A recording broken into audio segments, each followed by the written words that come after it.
long and frightening year, dominated by one virus.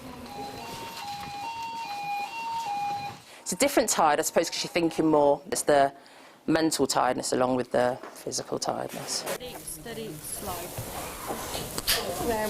They need to see it the way I've seen it and how it can bring the most vulnerable and some of the most healthiest people to their knees. The staff are exhausted, they're drained, and it's still not over.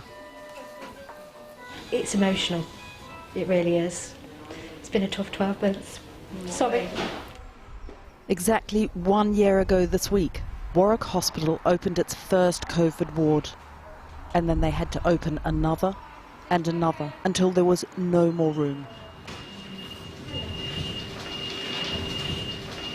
My name's Dina, I'm one of the sisters. Well, I spoke to somebody earlier on to do an assessment for a residential home. Confusion, and she is COVID positive, so we were thinking maybe it was from that. Basically what was going on was on Sunday she became quite distressed. Avon Ward was the first to take COVID patients, day after day. Okay. But there is a glimmer of hope now, and there are moments to linger at a bedside, to help Joseph Ashmore speak to the family who can't visit. Who should we ring? Right, she's ringing. Oh, we're connecting. Hello, Pop. Hi, Grandad. We'll get you home in a few days. Yes. We're hoping Wednesday. I'm old. 2 more days stuck with us. That'll be good, won't it? We've seen things that we've never seen before. We've seen things that we never thought we'd see as nurses. We've seen people die alone. We've seen people, young people, on so much oxygen needing to go to intensive care. You know, I've been qualified a good few years, but never seen anything like it. Warwick Hospital is a small district general sitting in the heart of this town. And what went on out there in that community weaved its way through the corridors, the virus seeping in, as it did in every hospital in the land, until at times it felt overwhelming. Never expected this. You know, it kind of goes against everything you know as a nurse. You know, we learn a lot about death and having a dignified death where they're with their families and they support them, but families haven't been here for a year, which is quite difficult. Everyone we spoke to talked about their fatigue, but it's far more than that. They are fragile. How did you cope? We speak to psychologists, which have been started the last couple of months, which really helps. I have sessions every month. Just about coping, you get a lot of anxiety with it. What happens when you go home at night? The things that I've learnt with a psychologist to kind of do them at night, so coping techniques. Not always, it is getting better. You know, you sometimes do come out of work and think, oh, I have achieved something today. Is there an end in sight? They hope so, of course. But when? Well, that is another matter. So what we did at the beginning, we just used these 4 rooms and we shut the doors off, so we had 2 members of staff up there with those patients and the rest of the ward was functioning as a normal ward. It's been hard on us all, really hard on us all.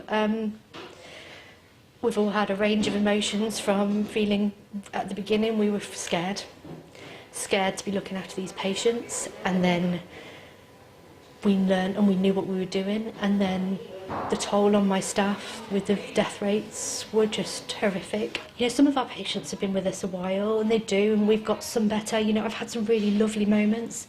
I had a lady turn 100, and I went in and we sang Happy Birthday, and I read the Queen's. She had a card from the Queen, and we sat and read that with her, and we FaceTimed her son, and they were so grateful for that moment, that we were able to give them that moment, and that's really positive, and that stuck with me. You know, that was lovely, that was just so. And then we have other moments that are not so good. Please tell me she made it. No, unfortunately not. Now is not the time to relax. The hospital and the staff need to remain alert to the virus. Bash Rafiq knows that. He's seen it over this year as he's transported patients around these corridors.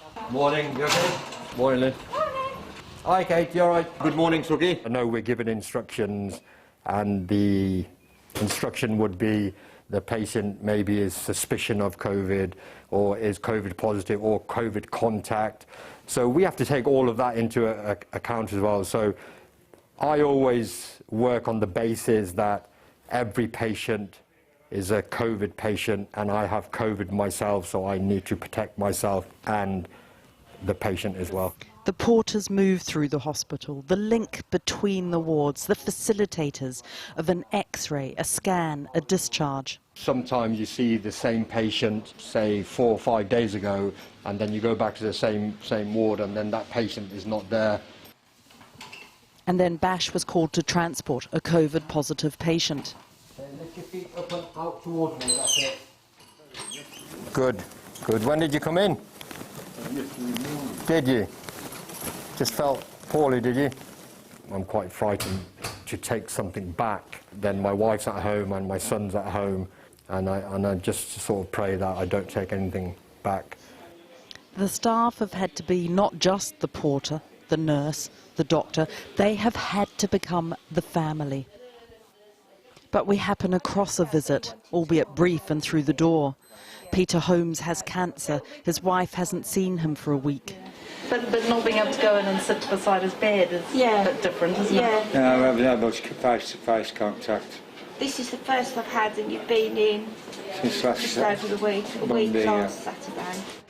Nowhere in this hospital has escaped its impact. At its peak in January this year, they had 150 COVID patients. I'm pleased to hear that. On Castle Ward, gastroenterology, they are returning to normal, slowly winding back the virus, but with a corona-shaped legacy. I think one of the hardest days as well that I've experienced was coming onto a shift, we're talking about going home to families, coming onto a shift, and the first task that we had to do was to do the last offices on a gentleman that had died with COVID. And then the day kind of evolved, and it just got to the point where there was a lot of sick patients. We had someone bleed on the ward, they needed numerous transfusions, and by the time I got home, and my youngest, who's 12, he wanted my input, and I just needed to just be on my own. There's times where you have to, like, I'm a bit of a crier. So I get a bit like flustered about this sort of stuff, but yeah, there's some patients that stick with you, and you know, especially ones where you've sort of been there at the end, and yeah, it stays with you, yeah. Well, you obviously care. Yeah, maybe a bit too much. This lockdown has been draining. I think with the number and the way it was transmitted, it just flew, didn't it? So if one person got it, the whole ward got it. Marcia Brown is in charge of Castle Ward. She has been all the way through, managing staffing levels and, critically, their morale. Over Christmas was hard, and they were just tired, but then you have to look out for people being too tired to then continue, because then they'll get poorly. So it's like a balance of not leaving your colleagues short where they're struggling, or running yourself into the ground. It's quite difficult. But it was okay, we're good, we're a good team. We got through it, it was all right. Bye, guys. Even if the pandemic hasn't ended, the day has. And Dina, who we saw on the COVID ward, is going home too. If coronavirus is about a desperate struggle to breathe, then the staff too need to take a breath. They need the hope that there is an end to this.